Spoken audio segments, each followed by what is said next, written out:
Shalom, selamat malam saudara yang terkasih di dalam Tuhan kita Yesus Kristus. Kita kembali lagi dalam perenungan malam di Jumat malam di bulan Desember, tanggal 17 Desember 2021. Kita bersyukur karena Tuhan tetap menjaga, menyertai kehidupan kita. Dan di malam hari ini, kita masih dituntun Tuhan untuk boleh bersama mengikuti perenungan malam.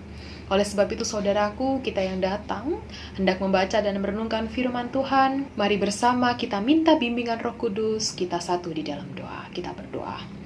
Bapa dalam kerajaan sorga, kami mengucap syukur dan berterima kasih karena Tuhan begitu baik boleh menjaga seluruh rangkaian aktivitas kami di sepanjang hari ini. Terima kasih ya Tuhan untuk penyertaan Tuhan yang tetap kami rasakan dan senantiasa Tuhan berikan kepada kami semua. Tuhan, saat ini kami sebagai anak-anak Tuhan akan datang beribadah, akan datang untuk membaca dan merenungkan firman Tuhan. Tuhan kuasai hati dan pikiran kami, sehingga kami boleh mengerti apa maksud Tuhan yang hendak Tuhan firmankan dalam kehidupan kami. Sehingga kami boleh benar-benar diutus menjadi pelaku-pelaku firman Tuhan dan membawa damai sejahtera dalam kehidupan di dunia ini.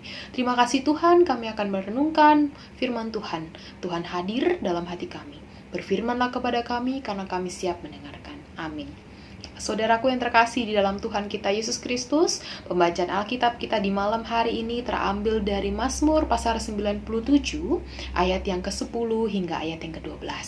Mazmur pasal 97 ayat yang ke-10 hingga ayat yang ke-12. Demikianlah firman Tuhan. Hai orang-orang yang mengasihi Tuhan, bencilah kejahatan. Dia yang memelihara nyawa orang-orang yang dikasihinya akan melepaskan mereka dari tangan orang-orang fasik.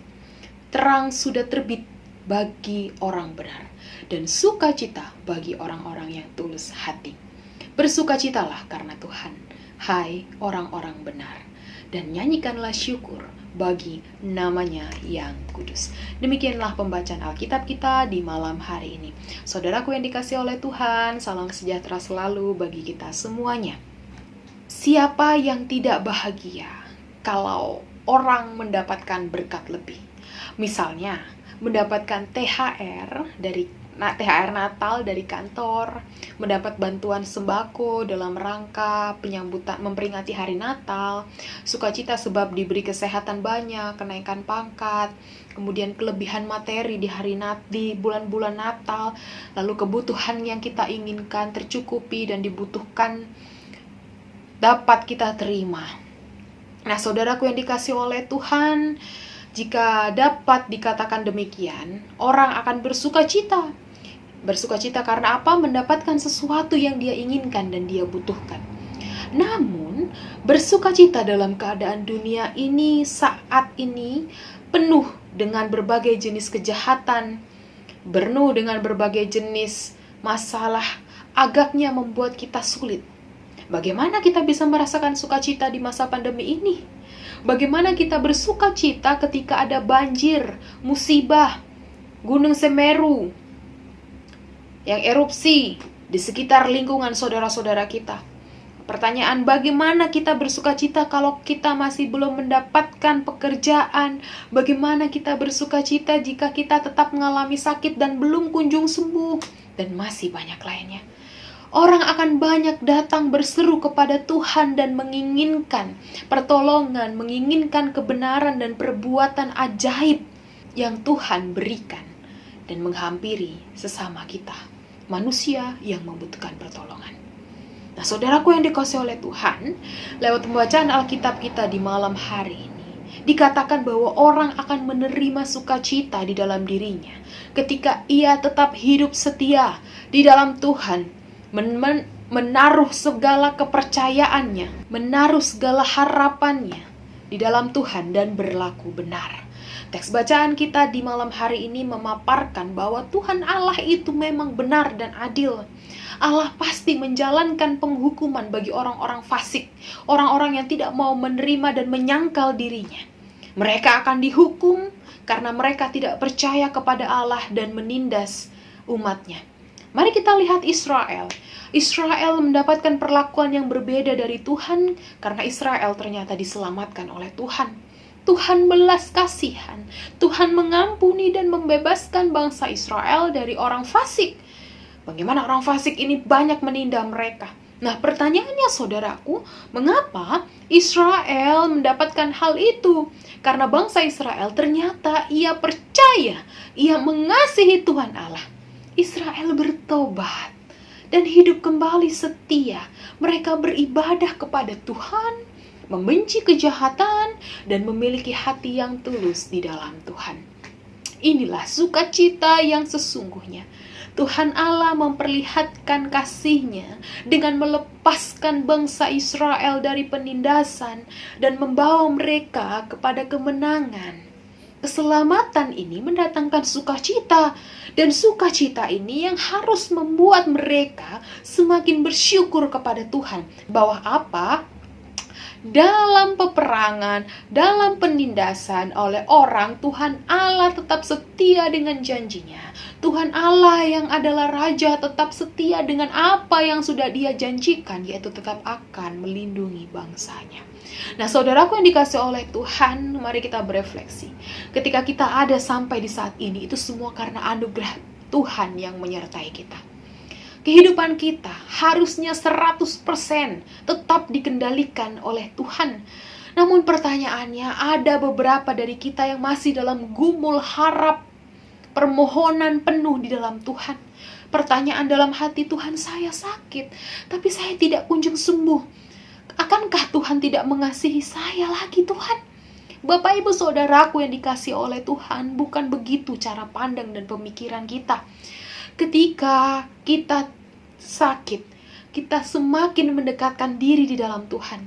Saudaraku, tubuh kita ini adalah kepunyaan Tuhan. Tuhan bisa berbuat apapun, Tuhan berhak apapun bisa terjadi dalam kehidupan kita.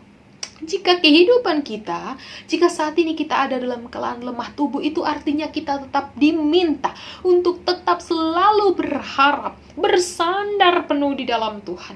Sebab Tuhanlah yang tetap menyertai kehidupan kita. Dan kehidupan kita memang adalah kepunyaan dan kemilik Tuhan. Dan tetap mengimani bahwa Tuhan adalah satu-satunya pribadi yang tetap bisa kita andalkan. Tidak ada lain pribadi di selain Tuhan. Tuhan pasti melihat ketulusan, kejujuran, keseriusan iman kita pribadi dan harap kita kepada Tuhan. Ketika itu memang dilakukan dengan hati yang tulus, sungguh-sungguh kepada Tuhan, memohon apa yang kita inginkan, maka percayalah saudaraku yang dikasihi oleh Tuhan, mujizat pun pasti akan terjadi. Mari kita serahkan semuanya kepada Tuhan. Maka Tuhan akan berbuat dengan caranya yang terbaik menurut Tuhan dan bukan menurut keinginan kita. Itulah sukacita yang luar biasa. Sukacita itu kita terima beribu-ribu tahun yang lalu lewat kehadiran Sang Raja Damai di kota Bethlehem. Dan beberapa hari lagi kita akan menyambutnya dalam perayaan Natal Kristus.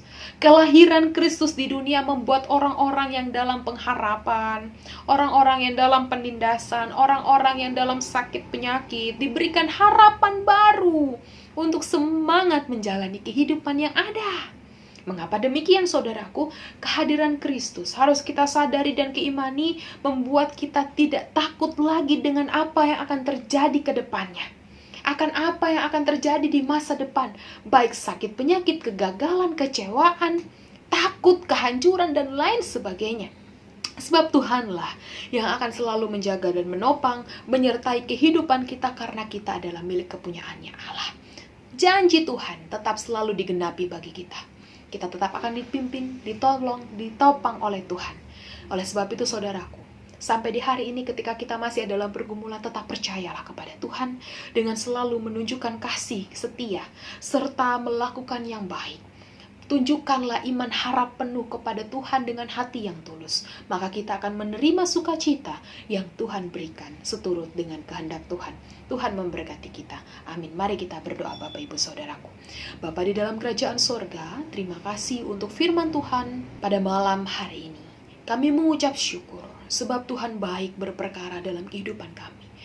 Kehidupan kami boleh ditopang, kehidupan kami boleh dituntun, kehidupan kami yang penuh dengan lika-liku boleh kami jalani bersama dengan Tuhan. Itu terbukti karena kami masih boleh diberikan kesempatan sampai hari ini. Terima kasih Tuhan, terima kasih. Kami menerima sukacita yang luar biasa setiap hari lewat nafas kehidupan, penyertaan Tuhan, topangan Tuhan. Meski kami dalam pergumulan, meski kami dalam masalah, meski kami dalam persoalan, meski kami dalam sakit penyakit, tetapi kami percaya bahwa kami tetap kuat, kami tetap ditopang sampai saat ini. Itu semua karena Tuhan yang selalu ada dalam kehidupan kami. Terima kasih Tuhan, kami bersyukur memiliki Allah yang baik seperti Tuhan. Biarlah dalam rangka ungkapan syukur dan sukacita hati kami tetap mau semakin mendekatkan diri dan memuji memuliakan nama Tuhan. Tuhan, ketika di malam hari ini kami akan beristirahat malam, biarlah Tuhan yang boleh menjaga istirahat malam kami. Kami tidak tahu apa yang akan terjadi di sepanjang malam hari ini, tapi kami mau percaya dan menaruh iman penuh di dalam Tuhan, bahwa Tuhan tetap akan menyertai kehidupan kami sampai esok pagi. Dan ketika esok pagi Tuhan mengizinkan kami untuk boleh bangun dari istirahat malam kami, biarlah kami boleh beraktivitas dengan semangat. Biarlah kami boleh beraktivitas dengan penuh sukacita dan tetap mau mengandalkan Tuhan dalam kehidupan kami. Terima kasih Tuhan, terima kasih. Biarlah Tuhan yang selalu ada menjaga kehidupan kami, sehingga kehidupan kami tetap dalam rangkulan Tuhan dan tetap dalam perlindungan Tuhan. Ini doa dan syukur kami Tuhan, permohonan kami, yang kami mau peralaskan hanya di dalam satu nama, Tuhan kami Yesus Kristus, yang adalah Tuhan dan Juru Selamat kami yang hidup. Kepada Bapa di surga kami berdoa dan mengucap syukur. Amin.